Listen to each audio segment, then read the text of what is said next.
You're listening to the ESO Network, your station for all things geek.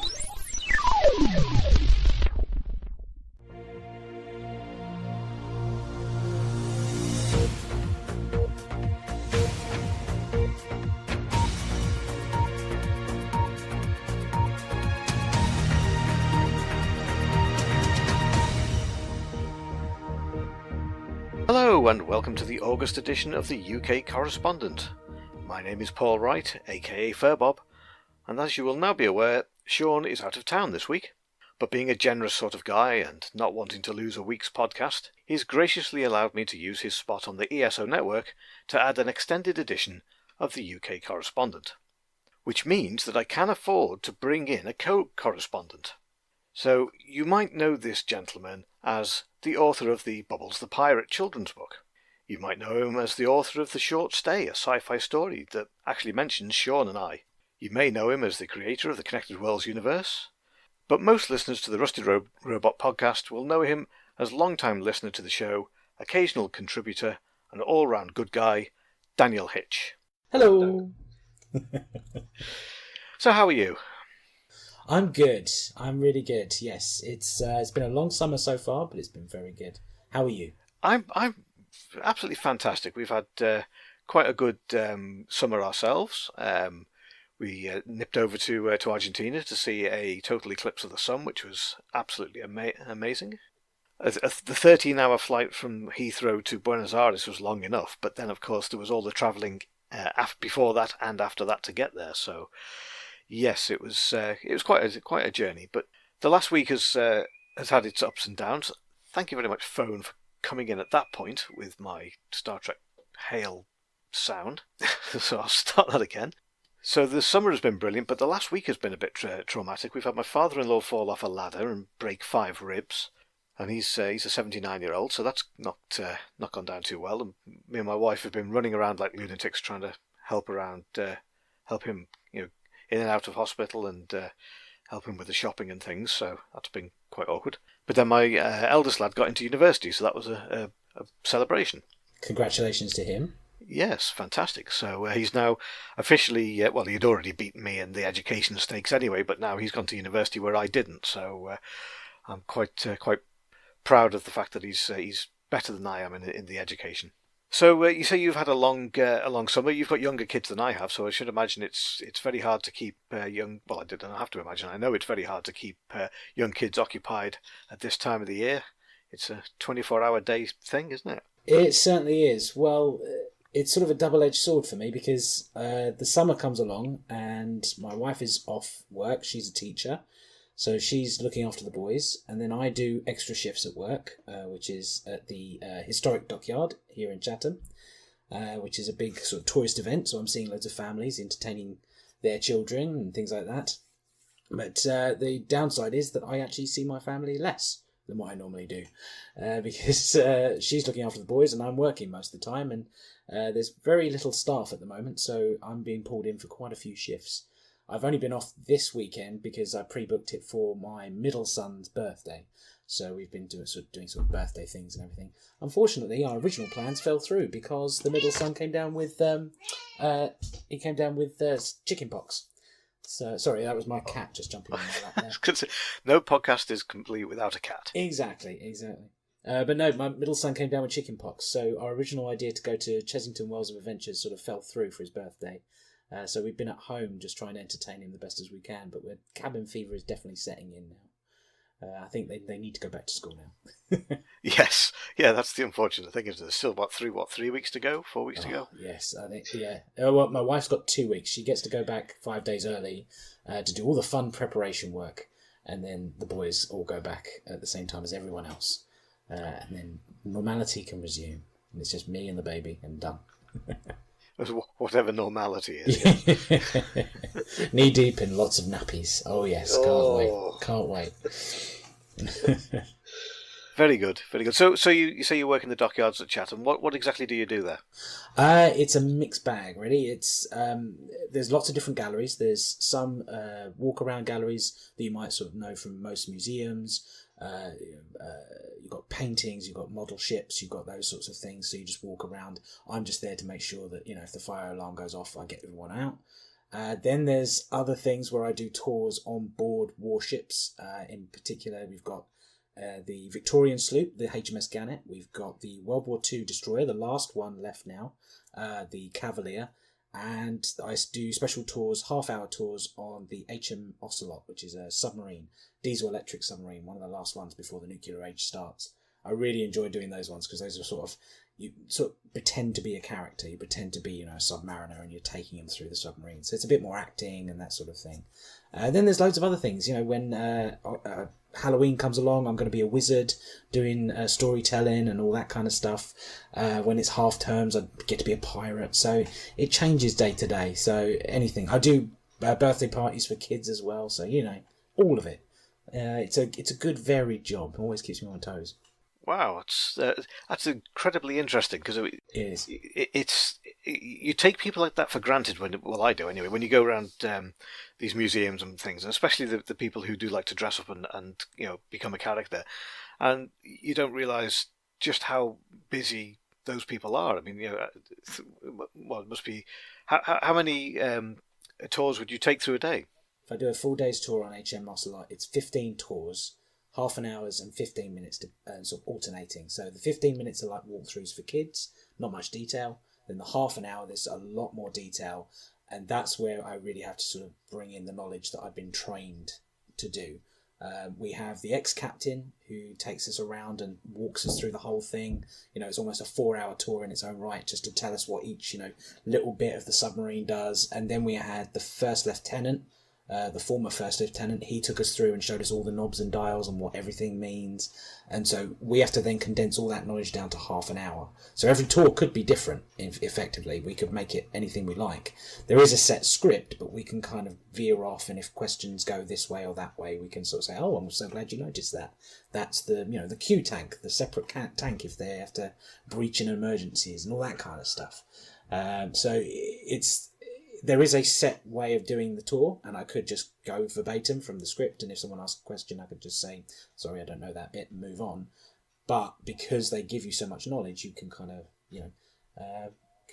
waffle for a bit. You can go for a bit and just sort of talk about why there's a box full of barley sugar above their head, to get the sugar boost when they have to do the escape and all that kind of stuff. Things that you wouldn't even think were on a submarine. Wow. It's amazing things to sort of work into it. I still haven't been roped into the ropery, which is a really big 1/4-mile building where they used to make the rope, and they still do, which is a big full 45-minute tour, full performance yet. But I have a feeling that's on the cards. That's coming my way. So that's going to be another thing entirely. Wow, that's amazing. That's very, very detailed. A lot of detail. Yeah. Wow. Okay. Well, so is your Bubbles the Pirate inspired by the acting that you did as the pirate, or is it the other way around? I think it all converged at the same point. The middle child was a pirate obsessed, still has a pirate love, but is now moving into other parts of history. So I was writing it for him, and just happened to be that I realised, wait a minute, I can't pay bills if I just write stories. So I needed to find another job, and lo and behold, just down the road, the dockyard was recruiting. They brought me in. They saw that I had a background in sort of amateur dramatics and all that sort of thing, and studied A-level theatre studies. So they wanted to move me into that sphere and sort of learn the scripts and things like that. I seemed to have a knack for it, so they just kept putting me into new costumes every week. And say, oh, you can come up with this. You can be a World War II air raid warden and take them around the air raid shelters. Yeah, go for it. So now I'm Air Raid Dan this September for our big 40s celebration as well. So all loads of stuff. I should really just tell them I just want to do one tour and then that's it. I don't want to do anything. So it's kind of getting in the way of the books at the moment, but eventually, when it calms down, I can get back to it. Fabulous, absolutely fabulous. It sounds like a really interesting job, but the amount of it's the sort of thing that you'd love to do. You think, oh yeah, I'd love to do that. I'd love to dress up and take people around and give them all this knowledge, but to do it like so many times a day, it then becomes a job, and then it becomes a little less interesting. Yeah, I've yet to reach that point. I'm not at the cage lion in the zoo with the grey eyes just coming over anymore. That will probably come my way. But there have been people who are there, they've been there for 20, 25 years. They were there, when the dockyard closed and just went straight into tour guides just to keep the place alive. They've lived there. So they still love it, and hopefully I'll still love it by that point as well. We'll just have to see. Excellent. That's fantastic. Well, I'll have to come down one day and have a tour and see you in action. Exactly. Yeah. Get your tickets online. Head on down. Exactly. I can do the salesman bit. I don't mind. Yeah, it's just a pity it's the other side of London, but That's it. we do have relatives down there, so one day you never know. Might just make it down there. We'll make it when Sean says he always wants to come over to the UK. We'll do a big thing down there. That'd be an idea. Party on the Ocelot. There we go. Oh, that'd be great. So, well, the thing is, I'm built for a submarine because I'm only 5'4", so he's like another. Was he 6 foot, 6'1" or something? So he'd be banging his head all the time. Nothing compared to the last captain. The captain who shows us around, he's 6'4". He had to walk around with a crick in his neck the whole time. He keeps on telling us the story of how he was walking around with NHS blue toilet paper wrapped around his head so that he could sort of create his own cushion but also mop up the sweat from the heat on board. So he must have looked a right sight. In his pirate clothes, his shirt and t-shirt, his cricked old neck, trying to not hit himself with blue toilet paper wrapped around his head. So unbelievable thing. And now he's a sir. He's Sir Admiral Trevor Sawers. He's a big important man now, but he loves to tell these stories. Oh wow! Incredible. Dear oh dear. Oh well. I think we should move on to some rusted robot style sci-fi talk. Yeah. So we are recording this on the 19th of August, 2019. Indeed.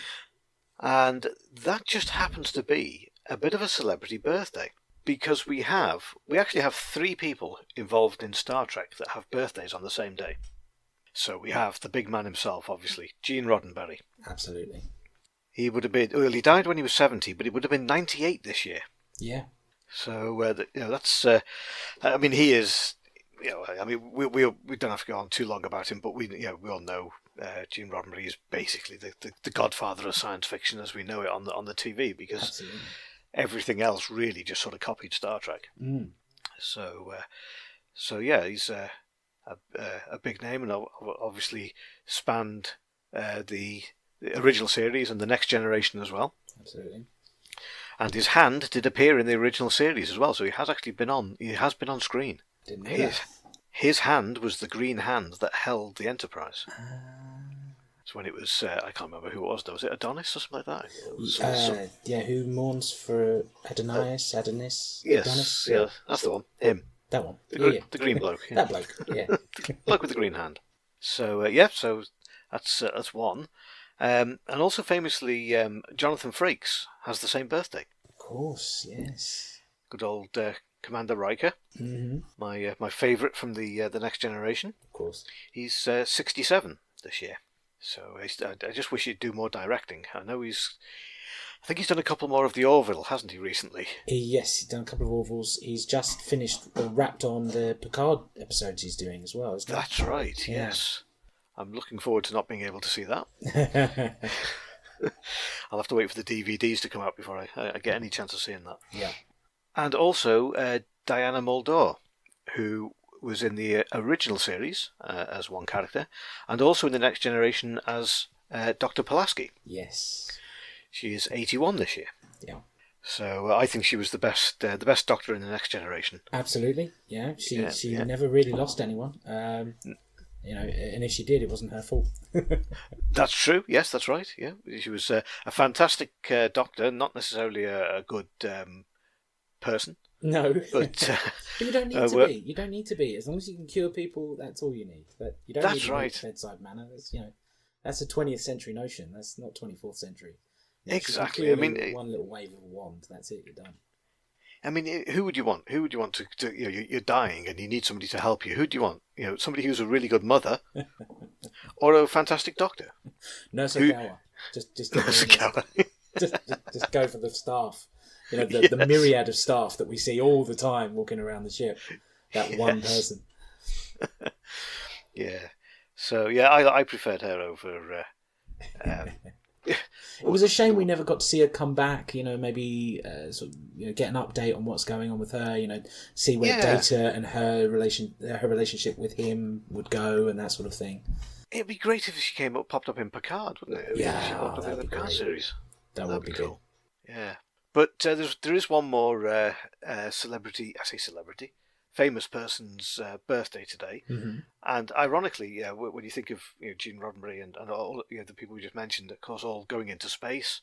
Yes, the person who started it all, really, or one of the people who started it all, was Orville Wright. Oh. No relation to me, and it's his birthday today as well.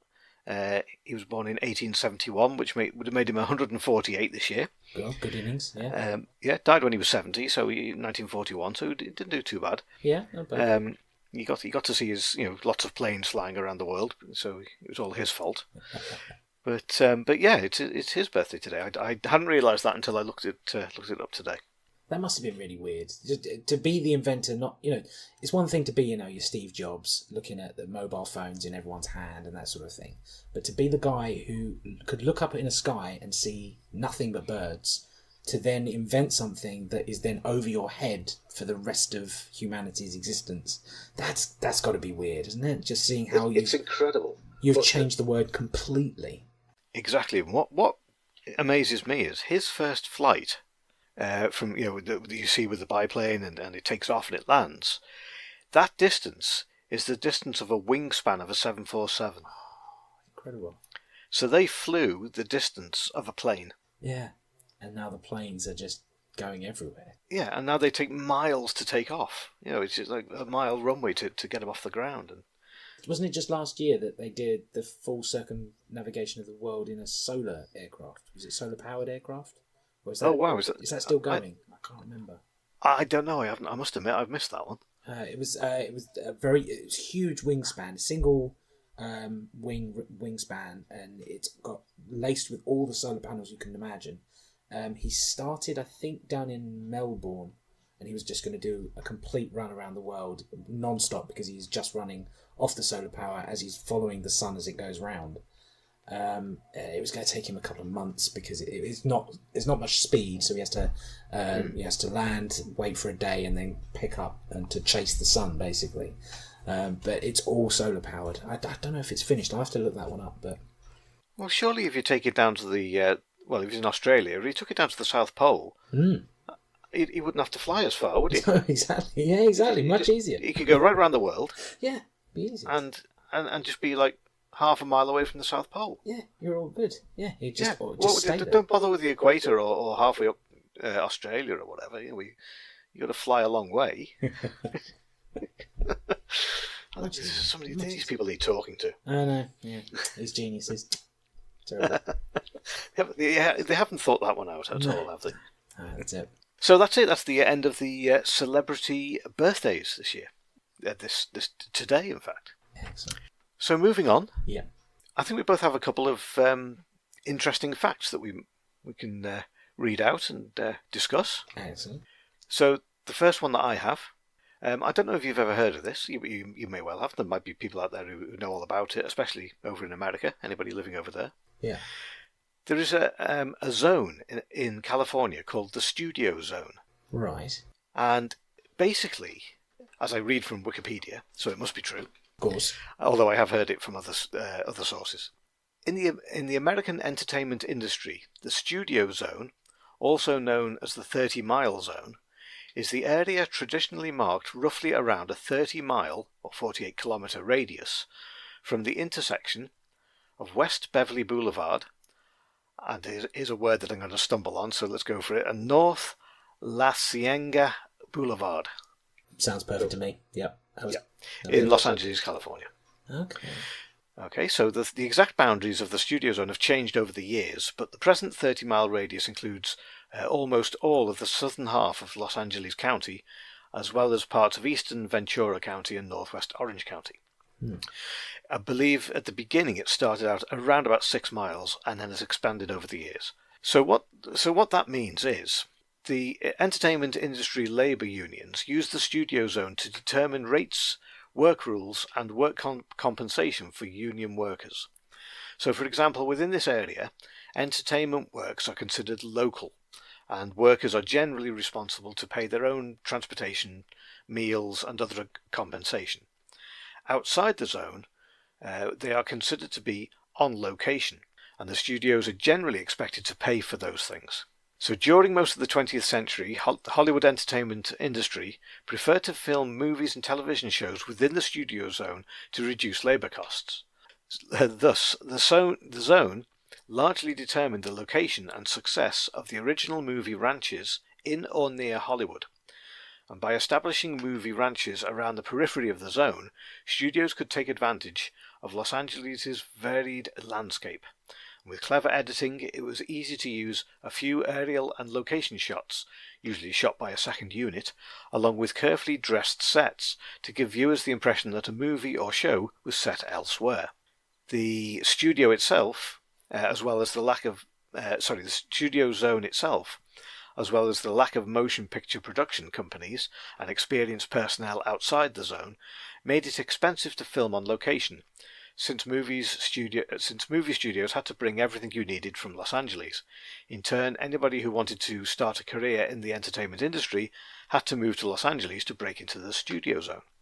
Incredible. So there you go. So that also means that even though you could dress things up and make them look different, largely things look the same. So if you look at Star Trek's Vasquez Rocks, which was brought into the zone a little later after it was filmed, so it was still considered on location at that time, you can tell it's a certain area. There's rocks, there's very little vegetation, it's hilly. But you can imagine at the base of that, and I'm not too sure exactly where it was filmed, but if you looked at, they obviously looked for various locations, but if you look at MASH and the location that they shot in MASH, it's a similar feel to it. It looks different because it's dressed differently, but there's a similar feel to it. And that's all because it's been filmed in, obviously, the Los Angeles area. Yeah. And so you will also see the Batman cave is also within that zone. So everything is all filmed within a 30-mile radius. So things tend to look the same. Now, unconsciously, I've been watching, as you have done, many things from America over many years. And I've always thought that America was just one place that looked exactly the same, because everything I've seen is either in New York, where it's all big skyscrapers, or Los Angeles, and that's America. Yeah. Oh, and there's the one apple pie town that is the same no matter where you go. Yes. That's sort of, where everyone grew up and everyone wants to escape from, just to live their dream. And that's usually in Alabama just around the corner.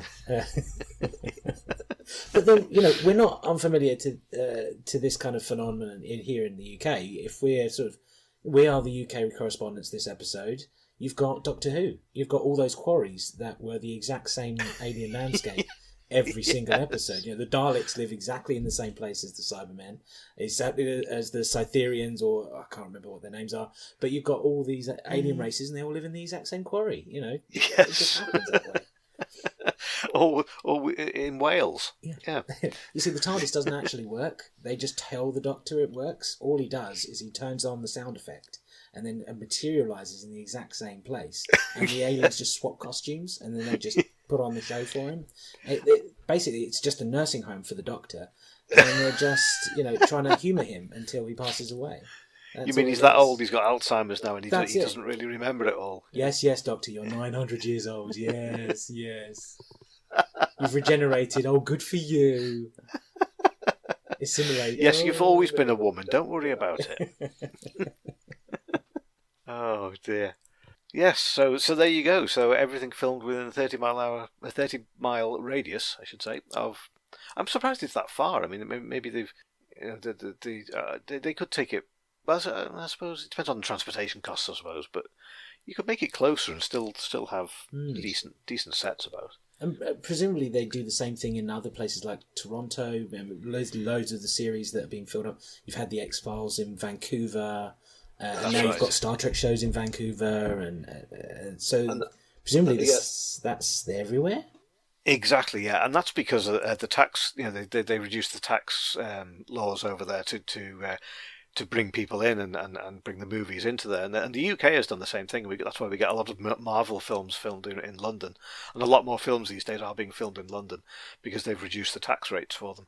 So it becomes cheaper to move over here and film it over here than it does to stay in America. Of course. Well, we've just had some Netflix shows finish off at the dockyard. The dockyard gets used because of the ancient buildings or the age of the buildings. The Pennyworth, the Alfred Pennyworth TV show on Netflix just finished a couple of months ago. We can talk about it now, so it's all done. There was a show which apparently was leaked online, and lots of Kent newspapers in the local area leaked the information. It was the new Joss Whedon Victorian drama apparently was being filmed here. We haven't seen that. We need to find out if that's true or not. But there's lots of things being filmed. Call the Midwife, which is a big BBC show for the non-UK listeners, that gets filmed at the dockyard as well. There's dockyard tours of the Call the Midwife stuff and everything like that. So there's a lot of filming. I mean, the recent Pokemon film just had a few scenes that were filmed using old buildings like us for the docks in this Pokemon land as well. So there's loads of different filming things. I just wondered if we had the same sort of deal, and that's probably why everyone's using our buildings as well. But there we go. Yeah, that's right. Well, Liverpool did the same thing for a few years, and there was quite a few films filmed up here. One of the Fast and Furious films was up here, and what's his name? The series Tom Clancy books. Oh, the Patriot Act. Yes, that one. Yeah. The latest one with Chris Pine was filmed over here. They dressed Liverpool up as Russia. Yeah. So they had a bit of a car sequence through the middle of Russia, which they filmed here. So there's been quite a few things. They also, you talk about Netflix there. There is an old aerodrome just about 5 miles away from here, and they've still got the old hangars there. It's pretty much the only bit that remains. The runway is still there, and it has the Vauxhall Cars factory is there. Netflix came along and said they have a trust which is trying to rebuild these hangars and put museum artifacts in there and historical things from World War II, lots of planes and things. But they have no roofs, and they are what I think they're called Belfast roofs. They are massive span of a roof. Yeah, you see them on all of the usual sort of hangars and things. And Netflix came along and said, we would love to film here, and we'd like to make this into a studio so we could film interiors, and there's some bits outside that we could use. And they basically said, well, how long is it going to take for you to build to finish off your roof? And the trust said, well, it'll take us 15 years. It's going to be a large sum of money to build these roofs. And Netflix said, well, no, we need it in 6 weeks' time, so we'll build the roof for you. So, £2 million, and they built some roofs. They've got one completed, and there's a couple more that are not quite done, but are in a better position. Yeah. And then they turned around and said, no, actually, we're going to film it somewhere else. So, but you can keep your $2 million. So they've actually made the job 5 years shorter to finish these buildings, but it's left them in a lurch. But having said that, had they have been filming there, it would have meant that they couldn't use it for 2 years. Right. So Netflix would have taken over for 2 years, filmed. It sounds similar to what you were saying about the Joss Whedon thing, because they did mention a Sherlock Holmes style thing that was being filmed. Yeah.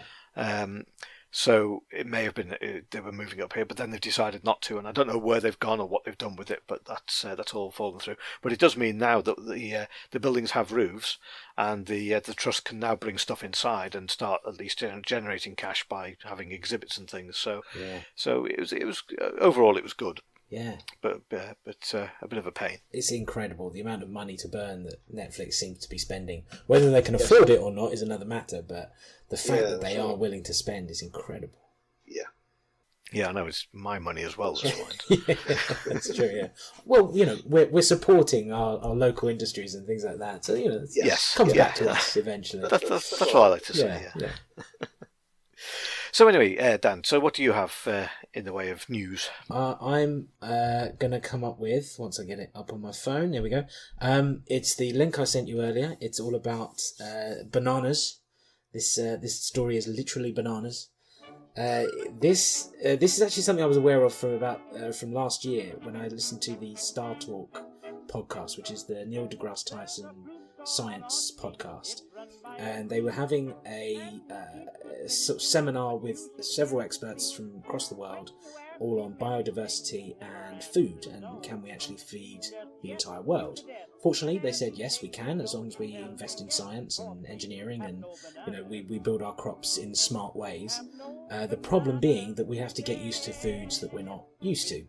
It might be new things that haven't even appeared on the menu because there will be crossbred GM foods and things like that.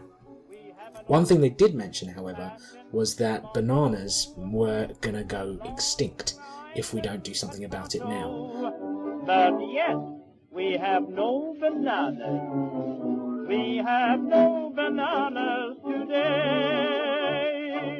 Now, I think this is like a call to arms, a call to action. So anyone listening to the episode, I think, needs to get as many bananas as they can, look after them, make sure they're not sick.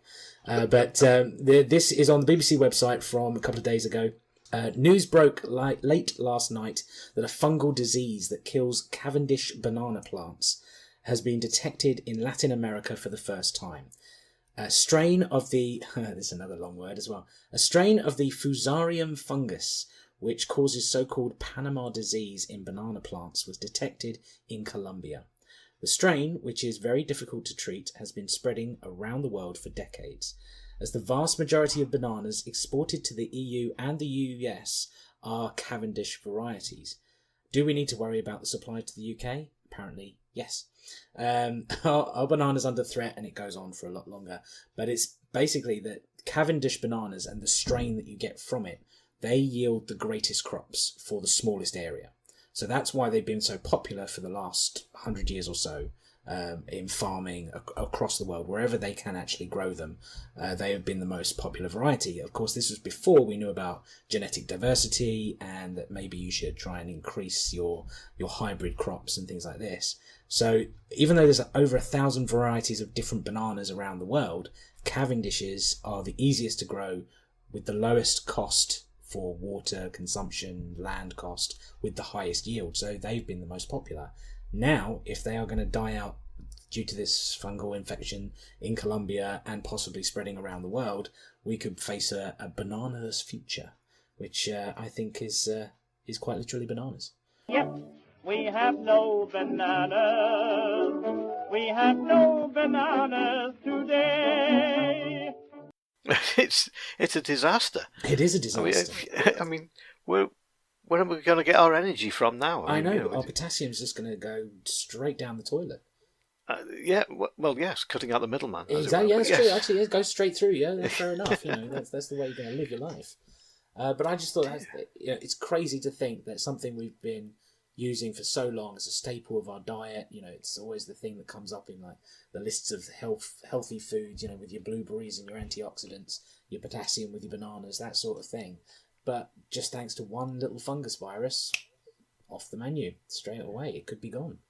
Wow. No more banana splits. Nope, that's it. You're just going to have to give up. It's just going to be a split. This banana's gone. It's split. It's split. It's gone. The banana splits. I mean, those poor guys. It's just going to be them on the deathbeds. Exactly. Yeah, that's right. I mean, no more sour grapes. What's going on? I mean, it's just. Oh. They're just going to be standing there frozen in front of the camera, not knowing what to do. They can't sing. They can't dance. What are they going to do? Yeah. It's going to be crazy. Dear. Lock up your bananas and make sure they're nice and safe. We should try a replantation exercise. We should say everybody here should grow their own bananas. Yes, absolutely. Where I live, Thanet's just down the road. We've got the big Thanet World indoor biodome sheds. They've got controlled environments where they grow all sorts of plants and things like that for exporting around the world. Get rid of them. Just bananas. Just stick with the Cavendishes. Yeah. That's it. Dear, oh dear. Well, I'm shocked. I know. I'm shocked. Yeah. Well, you just can't replace a banana. You can't, no. Just think of all the things you're going to miss out on. Dear, oh dear. Oh well, I'll just have to have my ice cream on its own then. That's it. Oh dear. Oh well. Never mind. And after that devastating news, perhaps we should listen to a promo for another podcast on the ESO network. What is the Geekly Oddcast? It's a panel show of television. I mean, seriously, where else was I supposed to go and watch Gomez Adams ride a rocket ship on a railroad track? Gaming. And the dice say 17. Oh my god, 17 is Mystic Quest. And whatever comes to mind. Why does Zod need a starship? Alternating Thursdays on the Geekly Oddcast. Have you heard, Dan, of the Wise Men of Gotham? I have not. Okay. Well, the Wise Men of Gotham is the early name given to the people of the village of Gotham in Nottinghamshire. Interesting. Yeah, it's in allusion to an incident where they supposedly feigned idiocy to avoid a royal visit. So the story goes that this is a long time ago. Actually, this is in the I didn't have a date written down. That's silly of me. So probably around about the 1400s, I believe. If I find it, I will say it. But it's King John. The story goes that King John intended to travel through the neighbourhood, and at that time in England, any road that the king travelled on had to be made a public highway. But the people of Gotham did not want a public highway through their village. Well, my answer to that would have been build a bypass, but you know how bypasses go. Yeah, exactly. Yeah, straight by. Yeah. Yeah. Well, generally they tend to go straight through the village, and they knock down all the buildings in between, or even planets if they're in the way. Just ask the Vogons. Yes, that's right. The villagers pretended to be imbeciles, right? Because they didn't want this public highway going through the village. And when the royal messengers arrived to stalk the village and have a look around and see what they could do, wherever the messengers went, they saw the locals engaged in some absurd task. The messengers found that some of the inhabitants engaged in endeavouring to drown an eel in a pool of water. Some were employed in dragging carts upon a large barn to shade the wood of the barn from the sun. Others were tumbling their cheeses down a hill that they might find their way to Nottingham for sale. And one of the other mad deeds seen by the messengers was a group of villagers fencing off a small tree to keep a cuckoo captive from the Sheriff of Nottingham. One of the 3 pubs in the village is now known as the Cuckoo Bush Inn. So based on this report, King John determined to have his hunting lodge elsewhere, and the wise men boasted, there are more fools who pass through Gotham than remain in it. In fact, there's a nursery rhyme, which was popular at that time, which goes, 3 wise men of Gotham, they went to sea in a bowl, and if the bowl had been stronger, my song would have been longer. That's kind of cute, actually. I like that. It's good, it works, it's fine. But in 1807, this is many years later, Washington Irvine, reminded of the foolish ingenuity of Gotham's residents, gave the name Gotham, or Gotham, to the New York City in his Salamangundi papers. In turn, Bill Finger named the pastiche New York home of Batman Gotham City.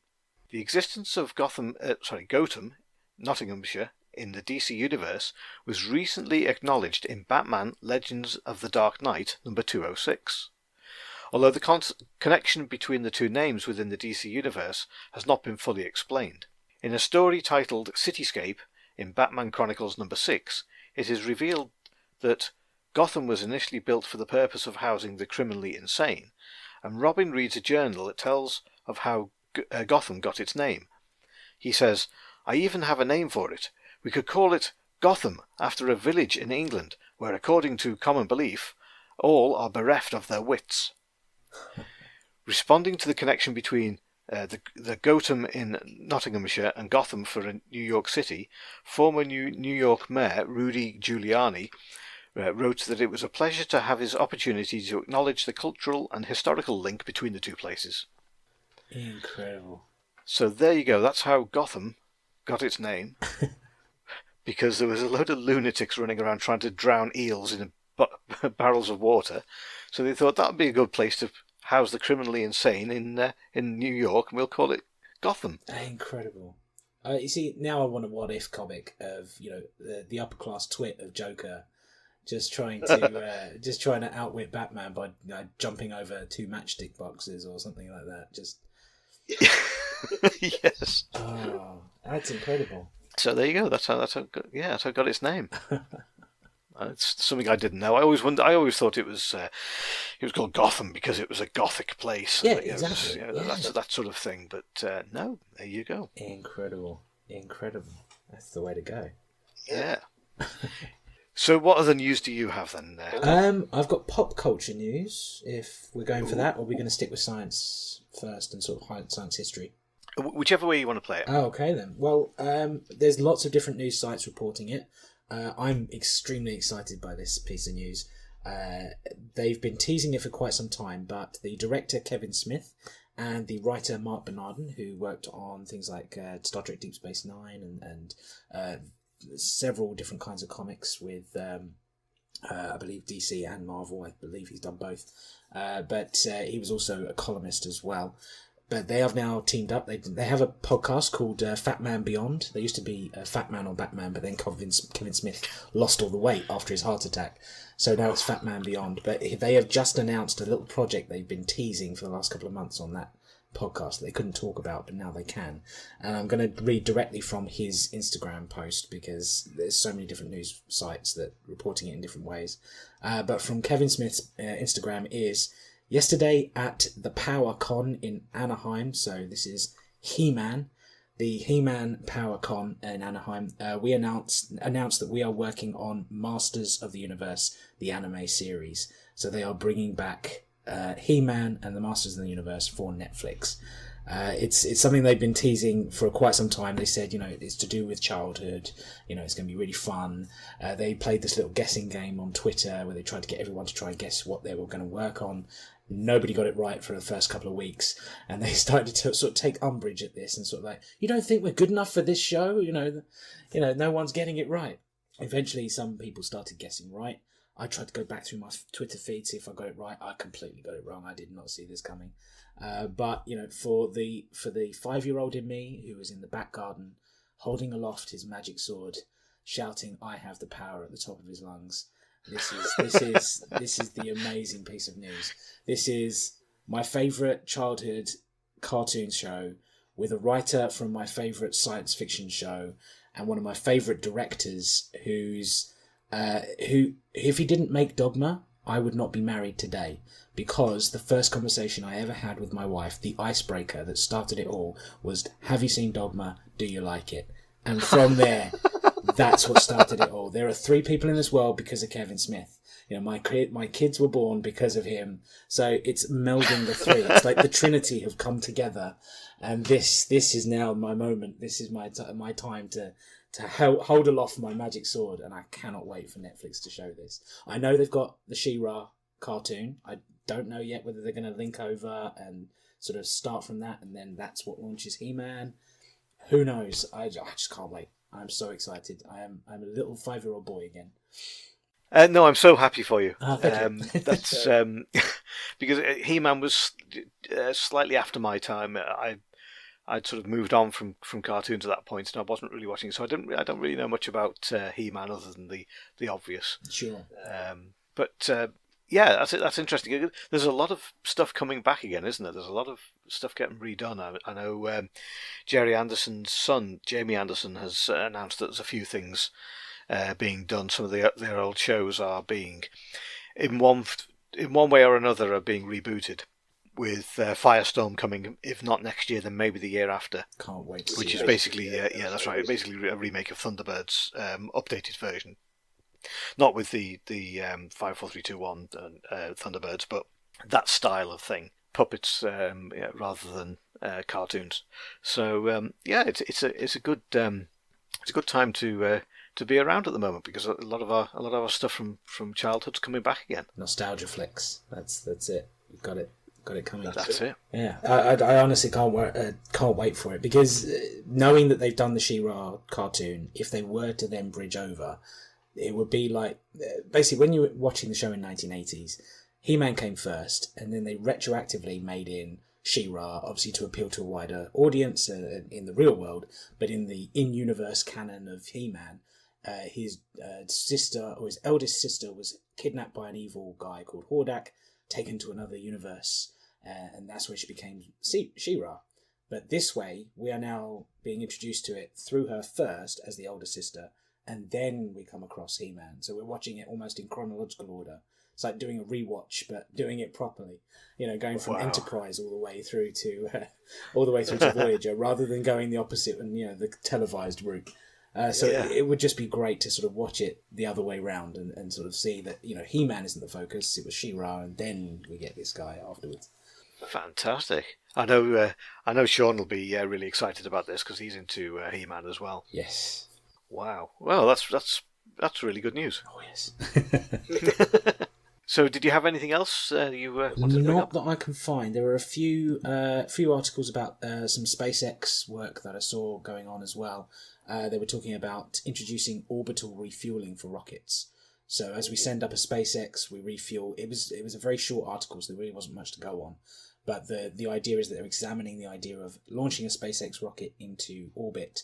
You then have orbital refueling stations or refueling tanks that then could move on to a trip from the moon. So you don't have to take all the fuel up to get into orbit first. You would then go up that way. So that if you've got a manned mission going to the moon, they can pick up some extra fuel and go that way, so that it's easier to take off with a lighter rocket. You could take more of a payload. Okay. Try it that way. Oh, I see. Yeah, I see the logic in that now. I was thinking, what's the point? Because you've got to fire the fuel up there in the first place, then where's the saving? But now I see what you mean. Yes, it's a lighter... Well, both rockets will be lighter because they are obviously half the payload that they're going to take. Yeah. And then you can refuel it, and then I assume that tank would burn up on the way back. Presumably. Empty tanks tend to do that. Yeah. Whereas then the rocket then can carry on and do what it wants to do. Do so, like 10 small, returnable, reusable rockets to take all the equipment and all the fuel up into the orbit. Then just one rocket to take a crew up, attach it all in space, and then off you go. Hit your ride and off you go. Wow, he's really moving things forward, isn't he? Really moving things forward quite quickly. I always wondered that. I mean, there was a short time where I was exploring the idea of a story where they fire everything they need on all the unused nuclear missiles to Mars. So all of your fuel, all your food in tin cans, everything, just fire it straight at Mars into a designated area, and then you have a crew who pick it up once they get there. I couldn't make it work as a story because it was just loads of guys just sitting on Earth, pew pew pew, firing off a rocket. There's not really much to go on there. Beans into but just the idea that there was a crew who were going there and everything was waiting for them. Everything was going to be on service. All the robots would unpack it all for them, and off they go. Yeah. So it just makes sense. Send it up first, get the crew ready whilst they're training, get all the stuff up there, and then you've got a full board service. 5-star hotel ready to go. All good. Fantastic. Yeah, you need to get a job at SpaceX. Exactly, I'll just pitch that idea. Yeah. Copyright.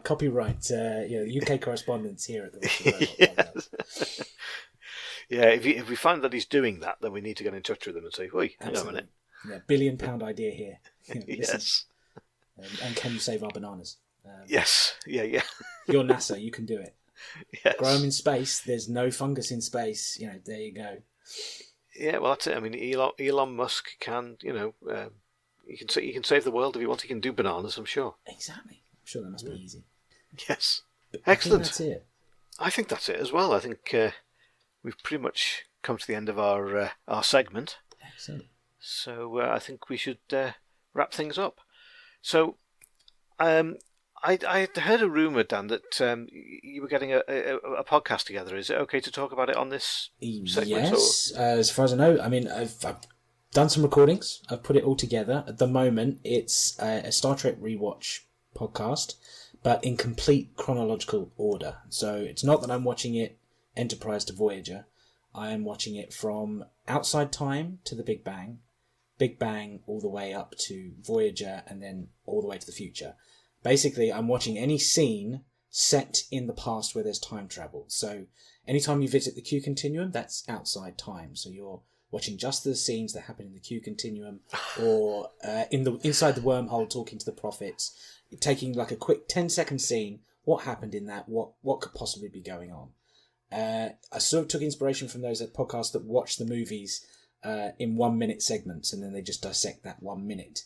But this is just a very silly idea that I was joking around on a comment site on Facebook once with some friends on. It was another podcast, the Next Conversation podcast, and they were saying, well, what if you watched it all completely in order to try and see if there are butterfly effects that attack continuity? You know, when Data goes back to 19th century America, did he do something that changed the future? Well, I thought, well, why don't you just watch the whole series in complete order, and then you'll find out. I regretted that decision because it became a little bit of an earworm or something similar to that, and sort of stuck in my craw. And I thought, well, why don't I do that? Why don't I watch every single thing? So I've done 10 episodes of everything outside time, everything that I thought was outside time. Tried to justify it. I found a website that had the whole list in chronological order. Then I've gone through and tried to pick out time travel episodes and bits and pieces that have happened outside. Then I'm going to start in time when the Voyager goes into the Big Bang to hide Q in Death Wish. So there's that little tiny 5-second sequence. What happened there, all that kind of stuff. And then just gradually build up. I'm going to try Big Bang to the 20th century, 20th century to the 21st. And then I think that gets me into Enterprise. And then it's just watching in order, in canon order. Yes, because they've got one Enterprise that's in the World War II, isn't it? So you'd have to... Oh, yeah, and parallel universes. So watching Kelvin Universe at the same time as, say, Discovery, because that will line up. And then you've got to overlap anything that's time adjacent. So if you've got a time loop episode, I'm going to have to watch that episode in the segments that they happen one after the other. So you'll have like a 6-parter episode where I'll just watch the same thing and I'm watching the same scene over and over again, but played differently. See if anything else happens. So I'm trying to remember the name. Oh, it should be there. I've been away from Star Trek too long. The episode where the Enterprise goes into that loop and cause it's effect. Yeah, cause and effect where they just keep destroying each other. I have to watch it at least 5 times at the same time. Segments. Yeah, exactly. The same time loop because it's at the same time. So it's going to be very odd. But more for me. Thank you very much to. I will say thank you very much to Sina, who is the former host, as you well know, of the 10 Forward podcast. She's offered the 10 Forward feed. We're trying to get through some technical problems with that, and we'll get through that. So it's in the pipeline. Episodes have been recorded. We've now just got to get it on the feed. So as soon as that comes out, yes, please let me know. I certainly will. And let Sean know as well, and we'll spread the word as best we can. Absolutely. And are you having guests on? I'm not going to subject anyone to the second bursts. So anything up to the 21st century, that's fine. I think I might get some hosts in for, say, First Contact, because at least that's a full film to watch. Once they go back in time, you've then got that bit straight the way through. That's something to watch as a group. But when it's like 10 seconds of some character saying, we're inside the Q continuum, I'm not going to make anyone sit through that. That was my idiotic idea. I'll gladly stand by that. But when it's something full to watch, yes, I want to get people in. Yourself, fantastic. Sean, anyone who would like to do it. Oh, I'd love to. Absolutely love to, yeah. Excellent. Yeah, you just give me a shout and I'll be there. Will do. Excellent. Fantastic. Okay, so where can we find you on the old interwebs? Can we find you on Twitter, for example? Certainly can. You've got me at a very, very imaginative name of @Hitch_Daniel. It's a very imaginative title there. I really thought long and hard about it, but I think, why not put my surname first and then my first name last? Incredible. Yes, clever. That'll fox people. It really will. It'll make people think. On Instagram, I'll be Daniel_Hitch_writer. So another imaginative name there as well. But that's my writing account, so I try and publish any works and everything like that. I tend to put all the links in there first. Excellent. Well, you can't find me on any interwebs anymore. I dropped off Twitter quite a while back, and I am on Facebook, but I tend to be keeping that to myself. But you can always listen to me on the Rusted Robot podcast as the UK Correspondant. And if you ever want to get in touch with me, as indeed did Peter Sargent, who I will give a quick shout out to, another long-time listener of the Rusted Robot podcast, and also a few of the Star Trek podcasts that I've been on before. He said how he loved the UK Correspondent segment, and he's a big fan of the Rusted Robot podcast, obviously, because he listens to it every week. So thanks very much for that, Peter. And we do a little, or I do a little American football game where we have to try and guess the winners of the American football season as it goes through. It's called Sports Ball. Peter's a member of that as well, along with Cena as well. She's been dragged into it kicking and screaming, and also Chris Mitchell as well is on there. Who's an ex-host of the 10 Forward podcast. So we all have a bit of a laugh doing that. We all get it right most of the time, but we all seem to be around about the same. It doesn't matter whether you guess or whether you listen to the experts, or toss a coin, or as one Cena's daughter does, pick the teams based on the colour of the jerseys. You all tend to end up with about 60% right. So it's amazing. So you can make a bit of money if you put some money on it. You go to a bookies, you might make a little bit of money on it, but yeah, it's amazing how it always seems to be around about the 60% mark. So. Of course, this part of the podcast will be edited out so that if we want to run a betting syndicate, then we can keep it nice and secret. Yeah. And on that note, I think we should be moving on. Excellent. Listen, Dan, thanks very much for joining me today and making this a much better podcast for having two of us rather than me just droning on about loads of stuff that nobody cares about. Not at all, not at all. Thank you for inviting me. That's no problem at all. And a big thanks to Sean for allowing us to use up his podcasting time. And hopefully he has a good time I think he's over at DragonCon, isn't he? Yeah. He's gone down there. I really hope he bumps into Jarman, because Jarman is a really nice bloke, and I got to meet him all too briefly when I was over in Florida. Wish I could have spent more time with him because he's a really nice guy.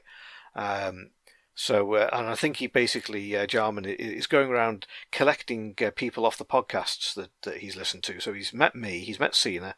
He hasn't met Cena. He's met Chris Mitchell. So I think Sean's next.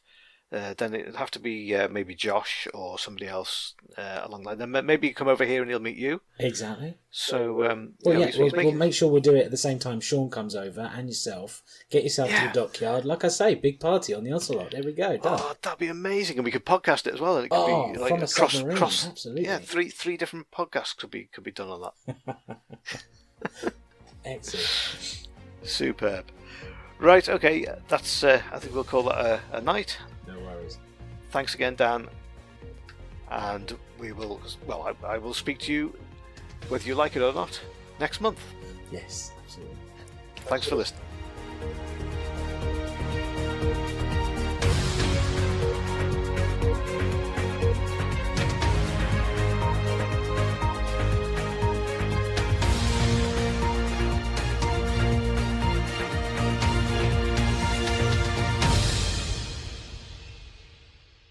You have been listening to the Rusted Robot Podcast. To contact the show, email therustedrobot@gmail.com or tweet us at therustedrobot. Join the Facebook page and group and visit the website at therustedrobot.podbean.com. The Rusted Robot Podcast was put together by Sean and Josh and the Rusty crew. Please remember to check out our other show, the Soulforge Podcast, visit Jump City Comics in the 101 Mall, and leave a glowing review in your chosen podcast app. Thank you, and have a geeky day. The Rusted Robot Podcast. Think about it. This has been a broadcast of the ESO Network. Be part of the crew and help support our shows by donating to our ESO Patreon or by shopping through Amazon.com or the TeePublic store, which can all be found at www.esonetwork.com. The ESO Network, your station for all things geek.